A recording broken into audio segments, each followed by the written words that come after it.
뉴스 따라잡기 1억 낮춘 급매물에도 매수문이 뚝 관련된 뉴스 기사 살펴보겠습니다. 자, 1억 호가 낮춘 급매물 등장해도 매수문의가 끊겼답니다. 자, 9.13 발표 이후 대출 규제와 종합부동산세의 우려로 일부 다주택자의 매물이 시장에 나오는 것으로 확인했다. 하지만 정부의 집값 안정 의지가 워낙 강해 더 하락할 수 있다는 기대감으로 매수자가 끊기고 있다. 자, 대부분의 전문가들은 아직도 많은 단지들의 매물이 여전히 사상 최고가 수준을 유지하고 있어 매수자가 쉽게 계약하기는 어려운 상황으로 눈치 보기 거래 절벽이 퍼질 것으로 예상하고 있다. 이렇게 전했습니다. 자, 9월 30일 송파구 잠실주공 5단지는 호가가 5천만원 이상 하락한 매물이 등장했는데 전용 면적 76제곱미터의 경우 9.13 대책 전 19억 2천만원에 팔렸던 것이 현재는 18억 5천부터 18억 7천으로 떨어졌고 매물도 늘어난 상황이랍니다. 자, 부동산 시장이 급격히 매도자 우위에서 매수자 우위로 뒤바뀌는 모습이 나타나고 있는데 강남권 곳곳에서는 집값이 하락할 것을 우려하는 일부 매수자가 계약 해지를 요구하고 있지만 매도자가 이를 거부하는 경우가 발생. 자, 이 경우 이제 법적 다툼이 일어나게 되죠. 하지만 아직 집값이 하락세로 전환했다고 결론 내기는 성급하다는 의견도 많다. 급매물이 나오면서 하락 호가 상승은 멈췄지만 여전히 최근 실거래가보다 높은 단지들이 대부분이고요. 많은 매도자들이 최소한 기존 거래됐던 최고 실거래가를 고집한다고 업계선 전했다. 자, 그래서 집값 하락은 그냥 바로 뭐 전체 아파트 단지가 하락하는 게 아니라 재건축 아파트 단지, 그 다음에 강남권 대단지 아파트, 이제 중소형 아파트 단지, 그 다음에 주변 지역으로 이제 확산이 된다고 말씀을 드렸습니다. 자, 특히 이번에 9.13 부동산 대책이 뭐 강남 재건축 핀셋 규제라고 할 정도로 강력하게 이제 타겟 규제가 됐기 때문에 재건축은 먼저 하락을 하고 이제 이미 시작한 상태고요. 대단지 같은 경우는 일단은 이제 급매물 수준의 이제 매물이 점점 쌓이고 있는 상황이고 아직까지 빠지지는 않는 상황입니다. 자, 그래서 재건축 본격적인 하락까지는 2주 정도 현재 걸렸고요. 이제 앞으로 남은 2주에서 한 4주 정도 상황에서 이제 대단지 아파트 하락, 그 다음에 한 2달 정도 지나야 이제 주변 지역으로 확산되는 모습이 나올 겁니다. 일단은 한 달 정도의 거래 감소, 그 이상도 한 달 정도의 거래 감소만 일어나면 일단 매도 물량은 확 늘어나요. 그래서 지금은 시중에 매물이 부족한 게 아니라 일반적으로 집값 상승 시의 기본적인 공식이죠. 매물 걷어들이는 것 때문에 매물이 적어 보이는 착시 현상이지 그것이 거래가 끊기고 투자 심리가 좀 약화되면은요. 바로 이제 매물은 늘어나게 돼 있습니다. 게다가 이제 강남권 본격적인 입주 물량이 증가하는, 저 오늘 또 그런 전문가 또 봤어요. 뭐 뉴스에서 지금 재건축 2주구 서울에 뭐 본격 수도권 지역의 입주가 거의 끝나가는 상황이기 때문에 다시 입주 물량이 부족해서 서울의 전세 가격이 오를 것이고 집주인들이 9.13 부동산 대책에 이제 자기가 내는 부담을 세입자한테 전가시킬 거다. 이런 기사도 봤거든요. 그러니까 보면은 그런 기사들 보면 이제 보통 이제 보수 언론이나 아니면 이제 경제신문에서 이렇게 많이 나오는데 일단 당장 내년에 입주 물량 통계만 봐도 사상 최고 수준인 거 거의 2009년, 2008년 이후에 가장 많은 물량이잖아요. 11년 만에 가장 많은 물량이 있음에도 불구하고 수치적으로 객관적으로 보임에도 불구하고 아직도 입주 물량이 적을 거다, 입주 물량이 적다 이렇게 얘기를 하는데 내년 11월만 되면 진짜 말 완전히 바뀔 겁니다. 네, 그 신문사 제가 유심히 보고 있겠습니다. 자, 그런데 잠실주공 5단지 18억 5천이 이제 호가가 많이 빠진 상황이라고 했는데 이게 9월 30일 기준이잖아요. 오늘 날짜로 또 빠졌어요. 자, 잠실주공 5단지 저희가 지난번에 조사했을 때 18억 5천에 이제 매물이 두텁게 쌓여있는 상황이었는데 10월 1일 오늘 월요일 날짜로 18억 2천으로 각각 2천에서 3천만 원 정도 빠진 매물이 또 나왔다. 자, 그 잠실주공 5단지 같은 경우는 이제 가장 저렴했을 때가 언제였냐?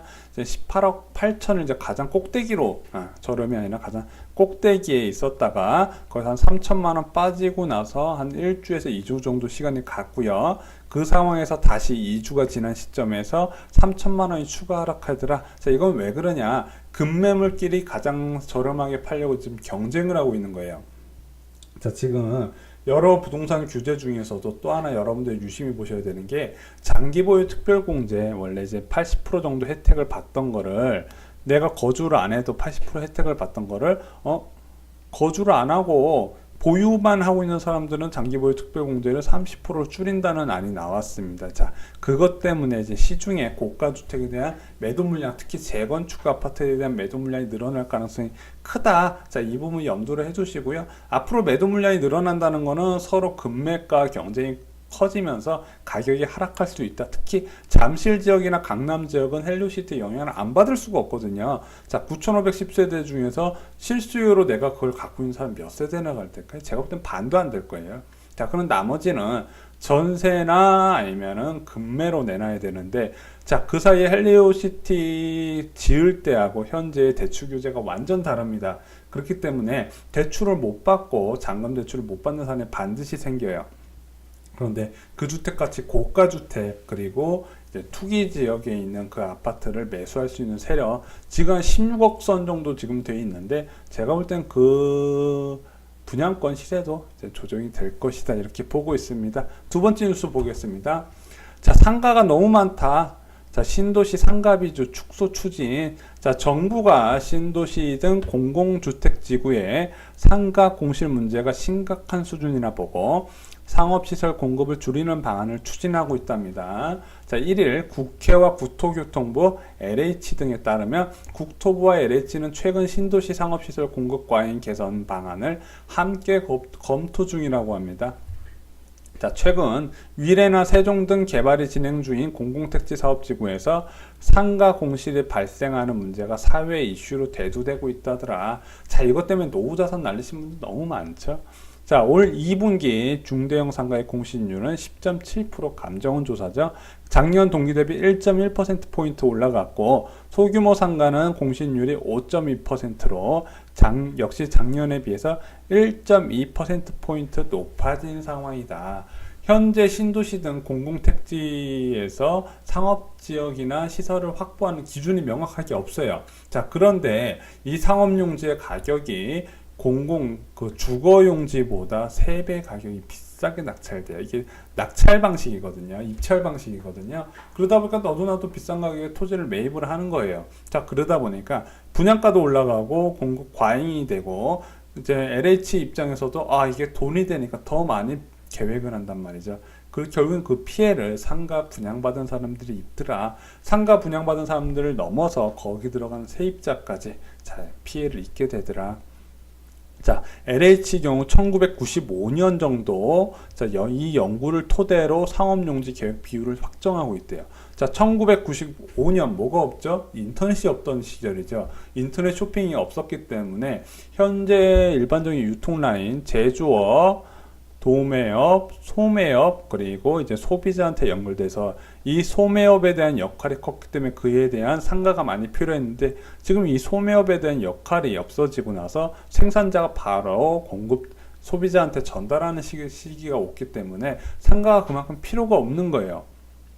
자, 그래서 어떻게 진행을 할 거냐? 상업지역 면적을 축소 또는 계획 용적률을 낮춰서 경쟁력을 강화하도록 하고 단지 내 상가 가구당 면적도 제한하는 방안을 검토한다. 자, 상가 보면 근린 상가가 이제 상업지구에 있고요.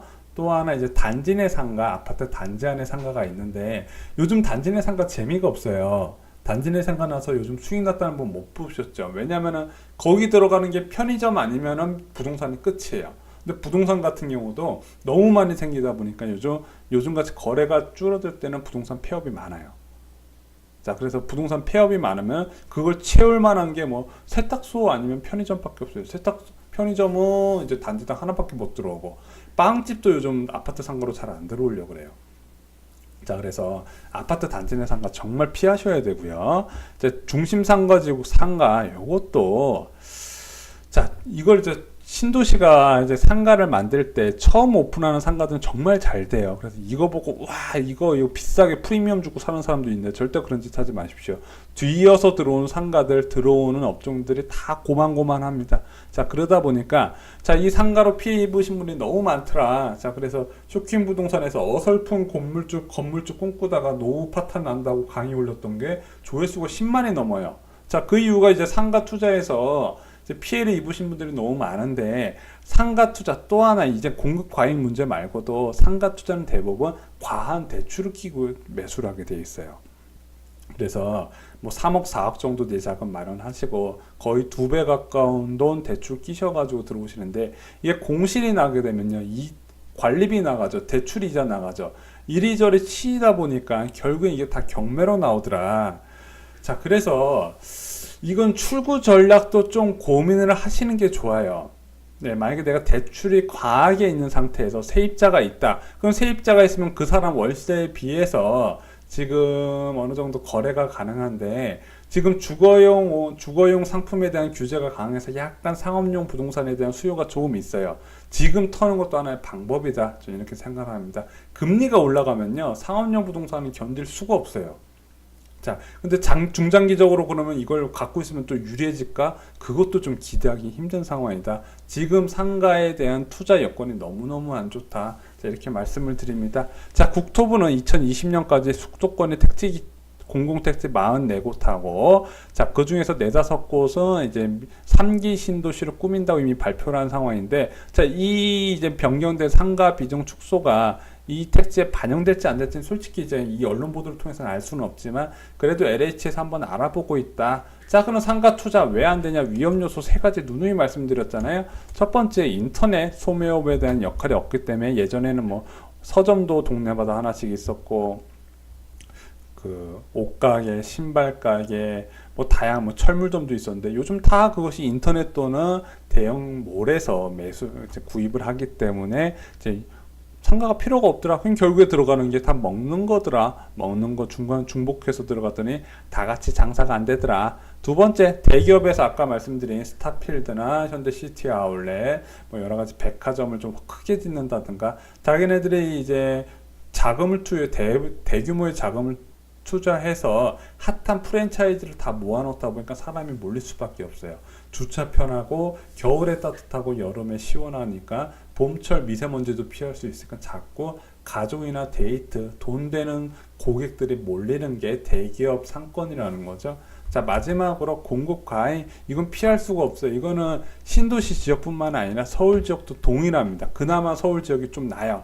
그래서 상가를 할 거면요, 신도시는 절대 피하시고 서울 지역에서 주거 지역 말고 이제 상업 지역, 아니면 이제 회사원들이 많이 몰리는 지역의 상가를 그나마 하실 필요가 있는데, 이것도 잘 보셔야 돼요. 문정동 법조타운 같이 새로 들어가는, 마곡이나 문정동처럼 새로 만들어지는 지식산업센터가 많은 지역은요, 상가 투자 피하셔야 돼요.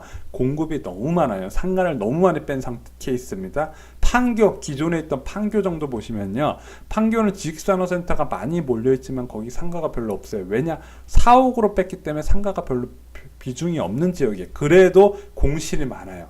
그런데 일반적인 요즘 지식산업센터 보면 상가를 너무 많이 뺐기 때문에 상가 투자 위험하시다. 기존에 있던 구도심지로 가셔야 된다. 이렇게 말씀을 드려요.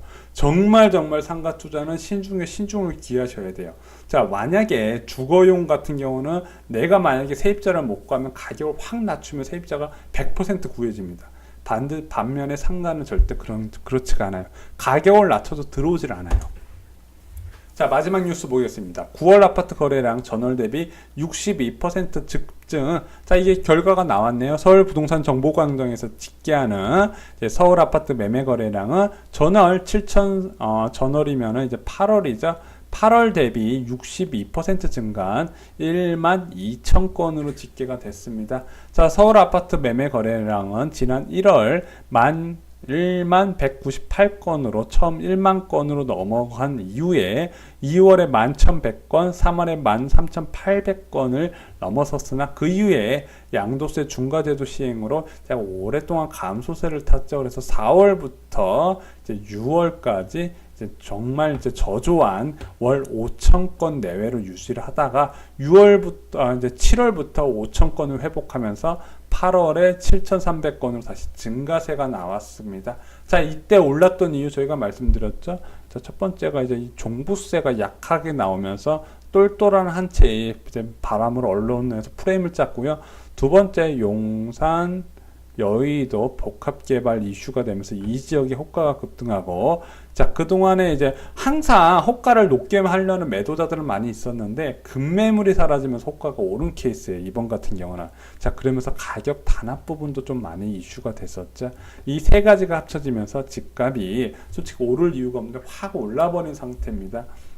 자, 그래서 거래량이 많았으니까 와, 강남 아파트 여전히 비싼 가격에도 거래가 잘 된다. 생각보다 강남보다는요, 노원구나 도봉구나 송파구, 성북구, 양천구처럼 일반적으로 송파구를 제외하고는 서민들이, 자, 실제 고가 아파트가 많은 지역보다는 실수요자가 접근 가능한 가격의 아파트가 많은 지역에서 거래가 증가했더라. 자, 서울부동산정보관장이 공개하고 있는 거래 건수는 주택거래 신고일 계약 후 60일 이내인 만큼 9월의 신고 건수는 7월에서 8월의 거래량이 반영된 것으로 봐야 된답니다. 자, 그래서 10월 거래량도 생각보다 적진 않을 거예요. 9.13 부동산 대책 이유를 보려면은 10월 말이나 11월 초의 거래량이 아마 이제 반영이 될 것이다. 자, 한번 거래량 보시죠. 자, 그래서 10월, 9월 거래량 보면 12,000건으로 자, 3월 이후에 가장 많은 수치를 올렸다. 자, 이래서 이게 호가 부풀리가 좀 먹히는 거예요. 호가 부풀리가 생각보다 잘 시장에서 먹히다 보니까 호가만 올리더라도 추격 매수자가 붙더라. 그래서 지금 이거 호가 부풀리는 어떻게 처벌하고 있냐? 이제 국토부에서 이제 이거를 현장 조사를 진행하고 있고요. 현장 조사 진행 결과가 나오면 그거를 경찰에 통보하면 경찰에서 업무방해죄를 적용해서 처벌하는 것으로 이제 진행하고 있습니다. 자, 그래서 그렇게 계획을 세웠고요. 경찰에서도 좀 기존 법을 최대한 활용해서 처벌하는 방안으로, 자, 그것이 뭐 벌금이 됐든 집행유예가 됐든 일단 처벌하는 사례가 나왔으면 좋겠다, 이렇게 생각을 합니다. 자, 이상으로 쇼킹부동산 마치겠습니다. 추천, 구독, 공유가 여러분의